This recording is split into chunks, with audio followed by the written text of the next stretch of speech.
Mamlakatimizda transport infratuzilmasini modernizatsiya qilish, sohaga zamonaviy yondashuvlar va xalqaro tajribalarni joriy etish maqsadida navbatdagi muhim tashabbus amalga oshirildi.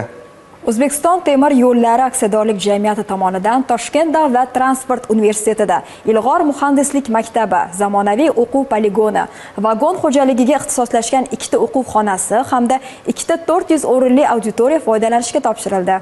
Ilg'or muhandislik maktabida talabalarimiz o'sha ertaga oliygohni tamomlagandan keyin ish jarayonida uchraydigan masalalarda, ekspluatatsiya jarayonida o'sha lokomotivlarni boshqarish yo bo'lmasam poyezdlarni boshqarish masalasi bo'yicha ham praktikada qanday holatda bo'ladigan bo'lsa, birga bir holatda bu yerga olib kelib tayyorlangan va eng oxirgi texnologiyadagi biza foydalanayotgan temir yo'llarni ekspluatatsiya qilishda foydalanayotgan texnologiyalarni va o'sha yo'l xo'jaligi bo'yicha, aloqa xo'jaligi bo'yicha, lokomotiv xo'jaligi bo'yicha barcha instrumentlar, jihozlar hammasi bilan ta'minlangan. O'zbekiston temir yo'llari aksiyadorlik jamiyati ko'magida faoliyat yurituvchi maktab orqali talabalar ilg'or texnologiya mashg'ulotlari va zamonaviy o'quv poligoni, vagon xo'jaligiga ixtisoslashgan 2 ta o'quv xonasi va 2 ta 400 o'rinli xonalar, brend auditoriya hamda 6 ta zamonaviy laboratoriyaga ega bo'ldi.